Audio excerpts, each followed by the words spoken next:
the papers this morning and headlines across Nigeria, what the headlines are saying. And I have with me in the studio leadership and communication strategist, Dr. John, and political technocrat, Dr. Dayo Kayode.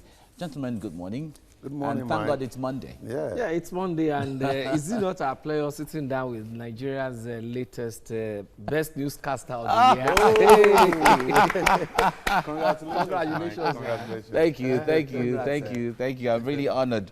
All right, let's see what the headlines are right now. We'll start from Nigeria News Direct. News Direct is where we start from this morning, and it says, banking sector braces up for new recapitalization by 2020.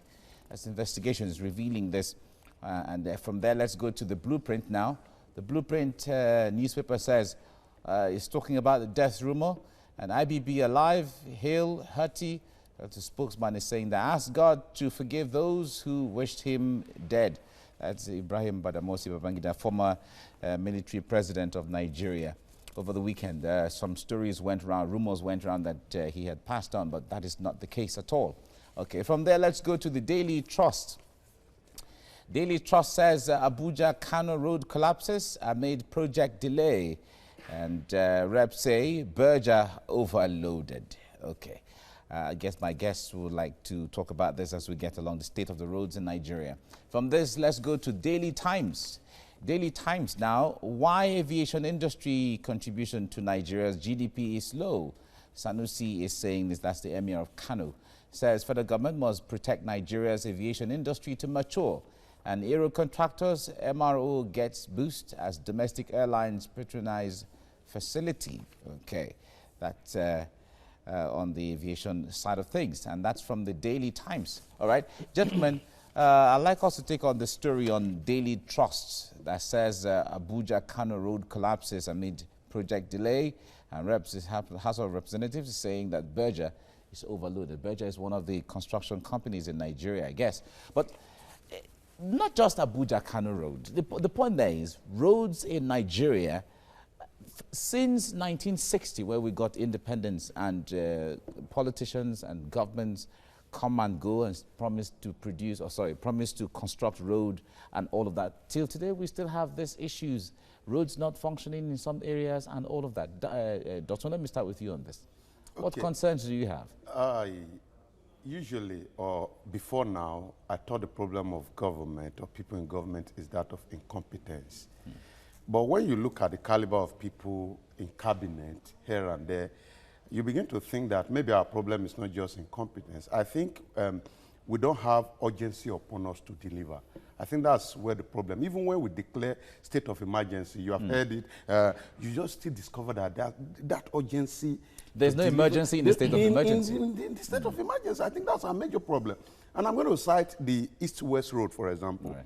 If you have an idea of the amount of money that has been put into that road, yet government will tell you that there are 50% completion state today, tomorrow they will go back to 30%. Because when you set a deadline to fix a road and you do not meet the deadline or you do not continue work, there's no possibility that actually the road will collapse again. So you are back to square zero. And what does that lead to? It leads to review of contract. So maybe it is deliberate. Maybe government is just waiting that, because everybody really wants to gain something from the process of construction. So they know that if they wait and they don't fix it within a certain period of time, that's going to collapse again. So the contractor comes for contract review, and maybe in the process of reviewing contract, their pocket too is being reviewed. So these are some of the things, and it's all over the place. It's all over the place. So the lack of urgency upon us as a people is what we have transported into government, and that's why today I can boldly say that number of accidents as a result of bad road, the percentage is actually higher than the percentage of people killed by HIV. And even in some places, they talk about kidnapping and armed robbery. The point there is when the road is so bad and then you are not moving, it creates room for kidnappers and all of that to have access to. Beneath of that judge. Yeah, the fact, it's a really sad one. Dr. Kayode, some people have lent their voice on the issue of this federal roads, state road issue. Some have said if the federal government should just hands off road and allow states, any road that passes through your state is your jurisdiction. What do you make of that? Yes, you see, I will come to that, but let me quickly chip in one or two things as regards what Dr. John had just said. You see, we continue to have the situation we are having in this country as much as people are being highly complacent as regards what happens within their environment when they are not ready to speak up, when they are not ready to ask questions.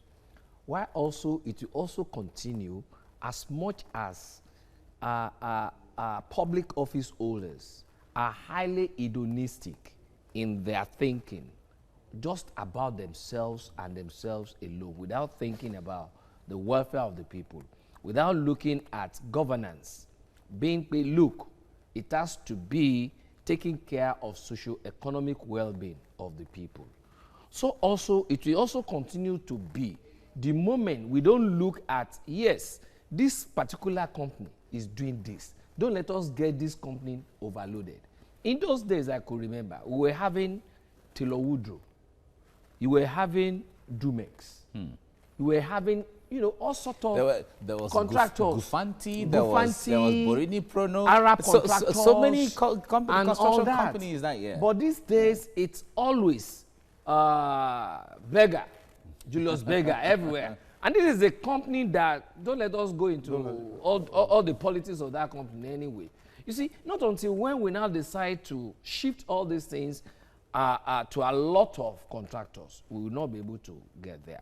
Now, talking about the roads within states, I wouldn't know why federal government will not allow the states to take care of all those roads. Then at the end of the day, if it's a federal road, you come back to reimburse them. For instance, federal government is in Abuja. The person in charge of roads and all that, Fashola, is in Abuja.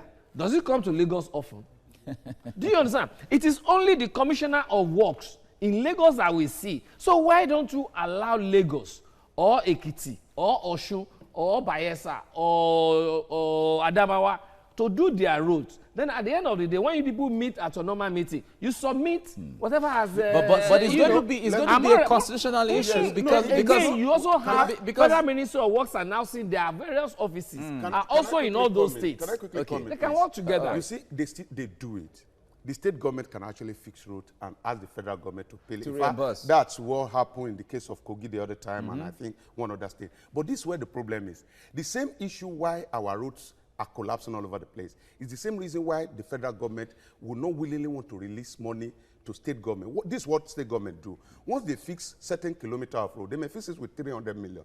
But when they are sending the bill to Abuja, they make it 1 billion naira. Isn't there a mechanism for both of them to assess what they have? And now, what they are doing? after investigation, the federal government now will discover that these people are actually playing prank. So it is still the problem of greed, insincerity, and mistrust between the collaborate. They should collaborate with Federal Ministry of Works announcing offices in various states. And by so doing, there's going to be a kind of a synergy. Everybody wants to chop. God will deliver So us. let's use the roads to chop, is it? Gentlemen, Dr. Kayode, Dr. Mojon, it's good to have you both. Like we've been saying, it's days now to Christmas, compliments of the season. Same to you, same to you. Are we thinking about the rice and the turkey? No, that's a constant. That's a constant. Is it local rice or? It's local now. We have no choice but to comply. Doctor, all right, so let's go to the paper straight away, beginning with News Direct. Nigerian News Direct is leading with this report on the banking sector, bracing up for new recapitalization by the year 2020. That's from investigations. Okay, so leading with the business in the business line. But Blueprint is leading with death rumor reports, now updates with IBB, that's Ibrahim Badamos Babangida, alive, hale and hearty. That's according to his spokesman, saying God will forgive those who wished him dead. Daily Trust is next. An expose on Abuja-Kano Road, which collapses amid project delay, and representatives saying Berger is overloaded. Daily Times is leading with the report on the aviation sector. Its contribution to Nigeria's GDP is low. That's according to Sanusi, who says Nigeria or federal government must protect Nigeria's aviation industry to mature. The Sanusi, who is the aero contractor's boss, says the company has gotten a boost as domestic airlines patronize facility. To Vanguard now, 36 states FCT violate Pension Reform Act. 9 states remitting deducted pensions. 2 states pay only employees deductions, while 34 states are without valid group insurance for employees. Let's check out the nation. Budget 2020. Lawmakers vote 37 billion naira for renovation. There's also, it said, 1 billion naira, which is for constitution review. Daily Sun is next. Rumble in Senate over 50 billion naira constituency project fund. The lawmakers are also quoted as protesting exclusion as 37 billion naira earmarked for renovation of the National Assembly complex. 2 more papers to go. The Guardian, Budget 2020 again faces fresh hurdle, over 50 billion naira extra products. The final paper for this hour is This Day, lending deposit rates crashing on the back of CBN's OMO policy. Gentlemen, let's check out the lead story in Daily Times, which has to do with the aviation sector. Dr. Kayode, I know I've spoken to you before on this subject where you had a lot to say, but it's rather saddening that the aviation sector generates only 0.4% of the GDP, and that has become an issue on what's limiting the growth of the industry. What's your take? Even if you are not careful, the generated fund there will keep on decreasing. Because if you look at those days when we were having Nigerian Airways, you can remember how many aircrafts we were having in Nigerian Airways and how many destinations it goes. But today, how many destinations do we have private airlines going in this present day in Nigeria? You see, South African Airways, they come to Nigeria all of the time. Do we have any aircraft going to South Africa? You see British Airways coming to Nigeria. You also see Virgin Atlantic coming to Nigeria. How many do we have going to that place? So also you have Dutch, KLM, you have Lufthansa, you have all of them like that coming to Nigeria. But you don't have any of us, any of our own aircraft going there. So why the very drain? Few. Now the issue is this. The issue is this. What is the government doing to ensure that they develop private initiatives as regards aviation industry? But when you see all these airlines coming, you wouldn't see them using Nigerians as the topmost echelon of their management. 1, 2. When they also pick passengers from here, the revenue doesn't come to Nigeria; it goes to them. All right.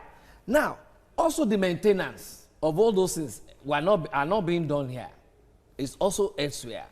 So we can now look at it. How can Nigerian aviation industry now successfully generate what it's supposed to generate to our GDP? Even when it comes to local flights, look at the cost that they incur, especially on jet fuel. All these things put together, it's not encouraging.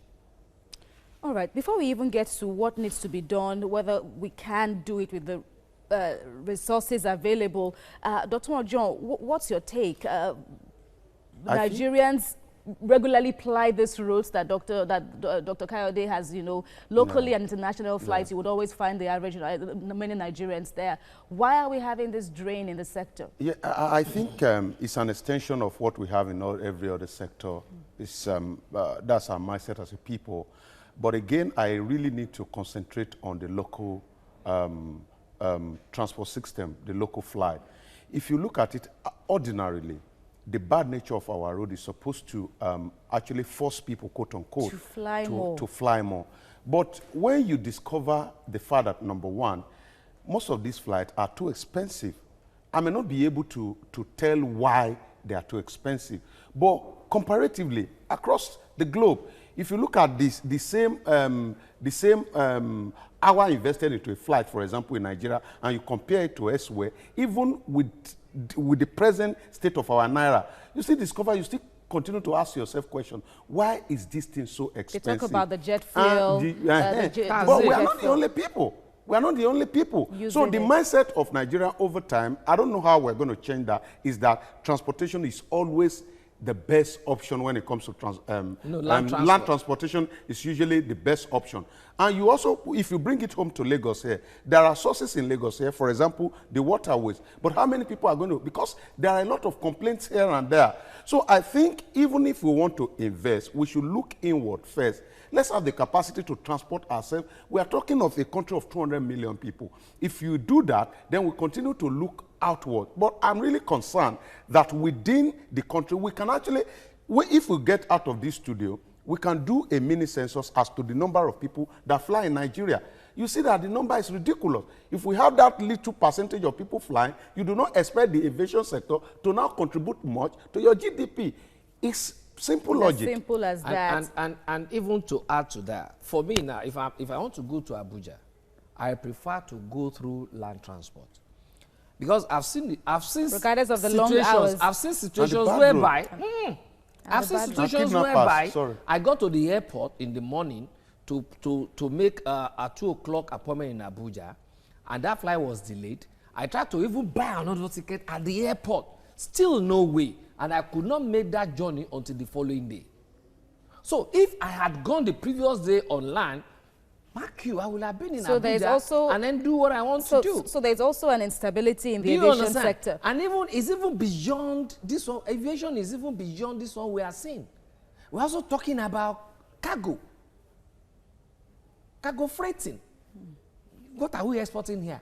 But you see people bringing in series of cargo through importation, but exportation, nothing.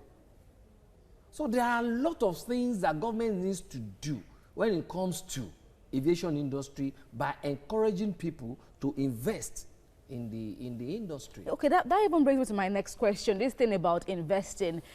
Some have suggested perhaps companies, domestic airlines can, team up together like a form of merger. Yeah, that's what we call acquisition and merger. Right, like what obtained in the banking industry, of course. But then there was a capital base that the respective banks ought to have before they were qualified for this initiative. Dr. Ojo, do you think this is a one-size-fits-all policy? If it worked in the banking sector, can it work? Can company A, airline A, for example, now team up with airline B, and profits would come? I have reservations when you said it worked in the banking sector industry. Because that's debatable. Yes, of course. In obvious truth, only few banks are doing well, except if we want to lie. I think over time, Africans, we do not have the spirit of partnership. And that's why look at everything. That's why, for example, even in religious places, you continue to ask yourself, somebody is under somebody, within a short period of time, you hear that this person has pulled out. That's our culture as a people, because we haven't understood the concept of partnership. So I doubt whether in such a sensitive industry like aviation, whether we use that as a test ground, I doubt whether that's going to work. What's going to work generally is that, number one, the etiquette of doing business. I think Africans, we haven't got it very well. We need to work on that. Number two, government also needs to create an enabling environment as far as the aviation sector is concerned. The concentration of government now is land transportation. We just want to fix the road. Now we're talking about rail system. If that works, that's fine. So I think we should go beyond that and make some of these other sectors actually accessible to investors. But Dr. Ojo just said now that there's this level of competition now with us as Africans. Is that what is limiting us? No, you see, when it comes to merger and acquisition in the aviation industry, if you look at the antecedent of some former airlines, okay, you will find out that some of them were formerly in Nigerian Airways. And those people were being investigated as to be some of those people that even crashed Nigerian Airways. And then what will you now expect of their own airline?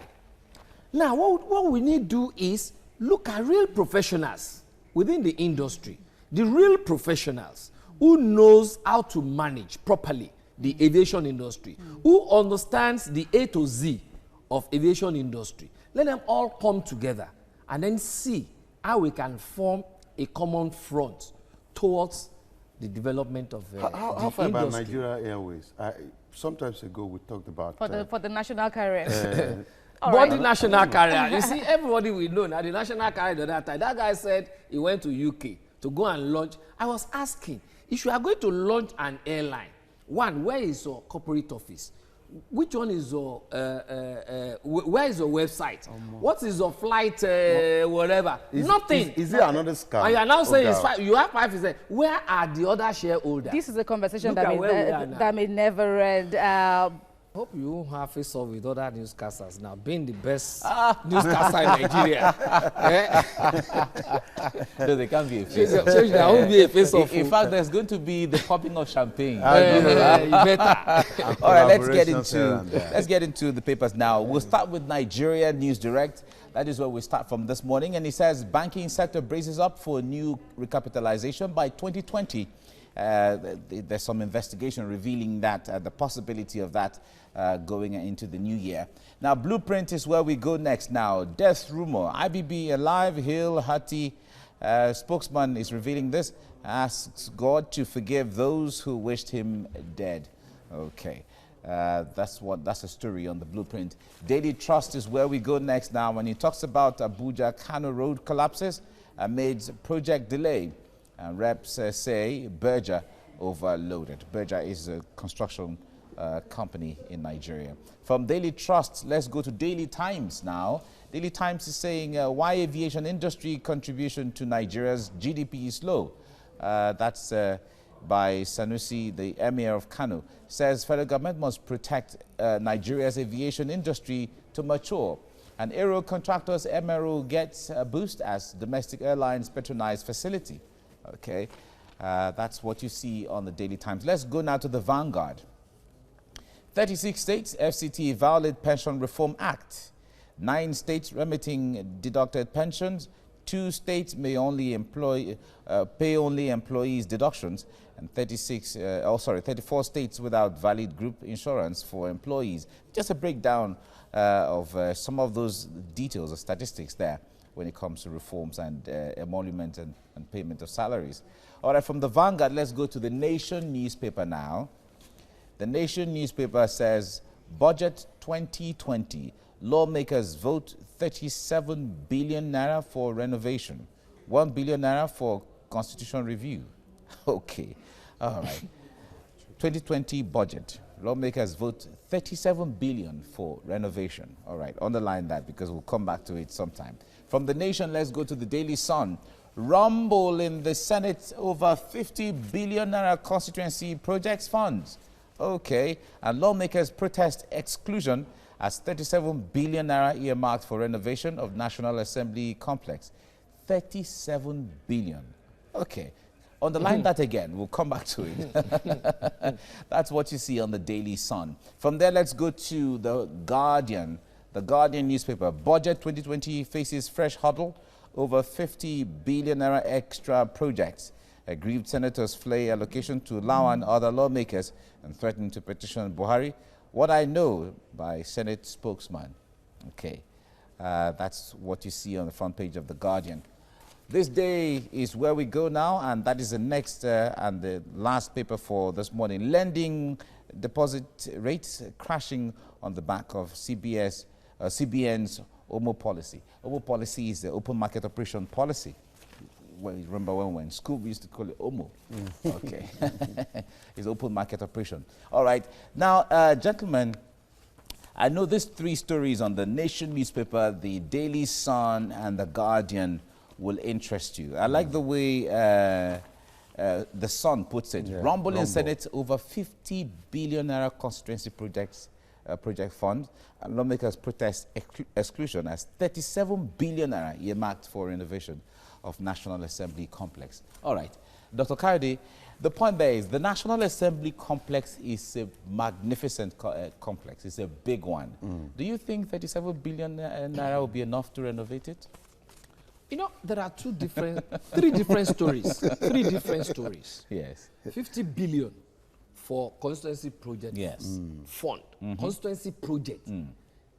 Is it different from renovation of the National Assembly? Yeah, it is. All right. It's obviously different. Is it also different from the 1 billion for constitution review? Yes, it's different.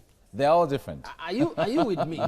You see, just like myself and Professor Killer was saying just now, behind the camera, he was telling me that it's always better as a person to pursue fame instead of fortune. Because when you pursue fame, fortune will follow. Okay. But look at these people. They are pursuing fortune. All right. Instead of fame. That is to say, what are they doing within that National Assembly that their names can be written in gold in this country? They're making laws, of course. What kind of laws are they promulgating? Hate speech? Gagging of press? There's going to be constitutional review. And then the constitutional review that they have been talking since all these days, and they have been earmarking money. You remember the president was saying the other time that look at how much we are spent on constituency projects. But where are the projects? Look at all the money that have been spent on Niger Delta. Where are the projects? These are the issues. But it's so unfortunate that we are a people that don't like asking questions or don't like holding our leaders responsible. All right. It is humongous. Okay, well, some people will say that's really troubling. Dr. I wonder how, when you sit down and read these headlines again, the way they come, because this is not the first time headlines like this come when it comes to so much money earmarked for this, so much money earmarked for cars, so much money earmarked for this and that. Now we're talking about 50 billion for constituency projects, and we're talking about 37 billion to renovate the National Assembly complex, and then 1 billion for constitutional review. Add those together. Talk to us. What crosses your mind when you hear these headlines? It is psychological abuse, really, on the poor. When we are in a country of over 200 million people, unfortunately, majority, if I want to be generous, I know what I'll call, but let me say 70% of the people are living on the poverty line. When you have a country like that, and you continue to see a group of 10% or even less ruling and running the affairs of the nation to the benefit of themselves, then you continue to have issues. But would you say this is to the benefit of themselves? The point there is that the National Assembly is a very large complex. The national. Can you imagine? But somebody said it's really a large. They are now petitioning the Lawa for non-inclusion.